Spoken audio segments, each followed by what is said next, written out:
So a lot of you know that I just got back from the Tahoe Rim Trail, which is a 175-mile trail around Lake Tahoe in Northern California and Nevada. I completed 155 miles of it. I had to sit out for 20 miles because I had some major foot pain. It was so hard, you guys. It was so hard. I knew it was going to be hard, but it was like the hardest thing I've ever done on purpose. Yeah, thanks for celebrating with me. I'm so proud of myself. There were definitely times where I had to remind myself, like, okay, this is really hard, but I have done way harder things because recovering from CFS is by far the hardest thing that most people will ever do. But yeah, it was really challenging. And really, really beautiful, like unbelievable scenery, fields of wildflowers. I saw a baby bear, I saw marmots, lots of really cool birds, just amazing mountains, mountain scenery and little lakes that are like otherworldly. And yeah, it was really amazing.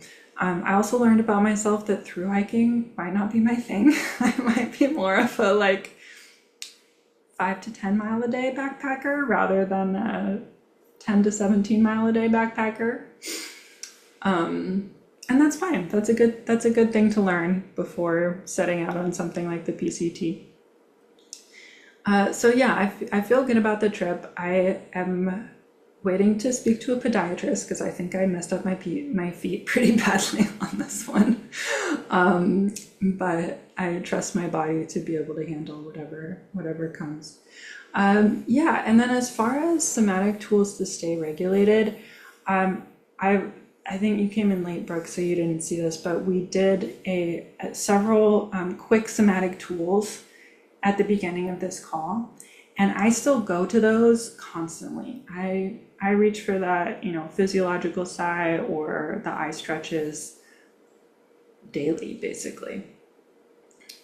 So I was definitely using that.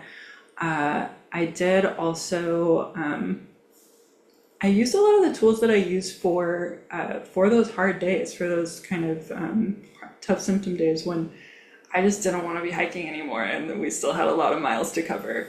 Then I listened to music. I sang little songs to myself. If you've been in a class with me, then you know there's lots of little songs that I love to sing and share that are really uplifting and encouraging. So I sang those to myself, to my hiking buddies, to help them as well.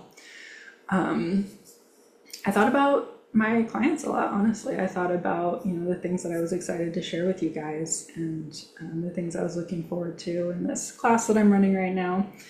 I also, it was actually, I used a lot of somatics, but I was also really thinking about the 5 keys. So I know a couple of you have been through my 5 keys program. The 5 keys of healing are surrender, rest, care, adapt, and hope. And I think I'm going to do a little series maybe on Instagram or something about how each of these keys showed up for me during this hike.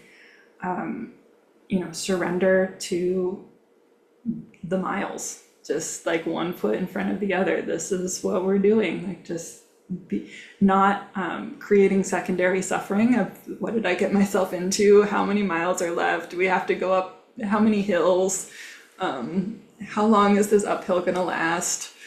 Just surrendering into just one foot in front of the other, looking around, noticing what I can notice in my present environment. Oh, look, there's this gorgeous flower. Oh, I can hear this bird singing. And those are all tools that I used in recovery and that I teach in the class. Rest, realizing that I needed a rest day. That was hard. I really wanted to do, all the miles of the trail, but at a certain point I realized that everything in me was just saying it's time to rest, and my feet in particular really needed the rest. And so I took a day to rest. I didn't hike really at all that day, and I felt so much better the next day.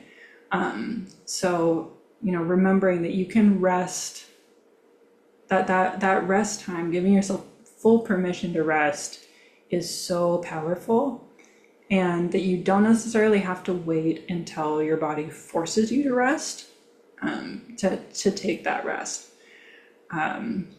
Caring for myself, caring for, the folks on the hike with me, caring for my feet the best that I could. I literally taped them up with duct tape.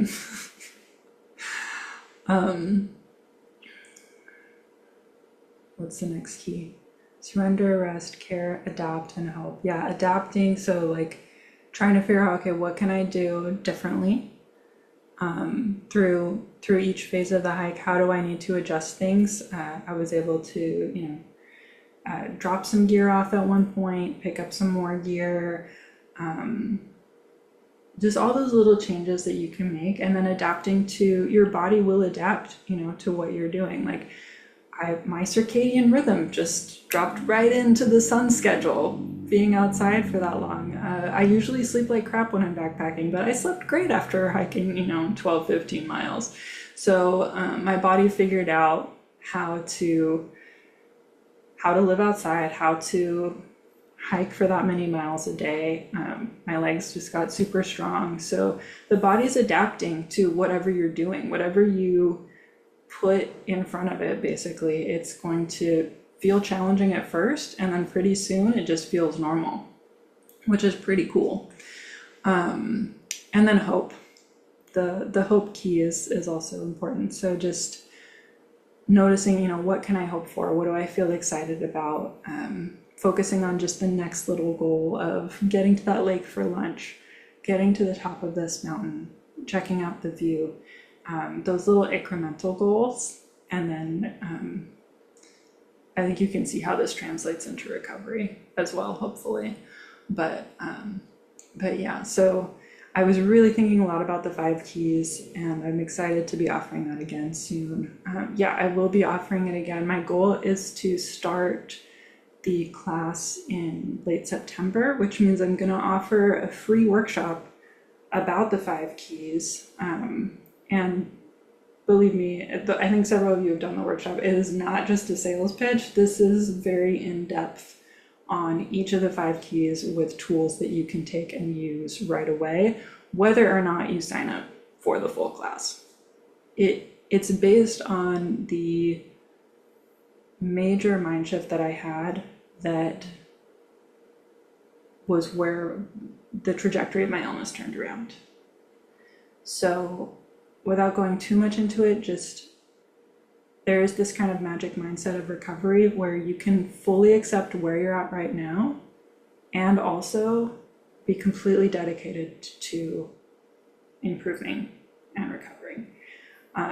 So that's kind of that's what I'm trying to create in this 5 keys class. But of course it's one thing to say that, and it's another thing to actually feel it and believe it all the way down deep in your soul.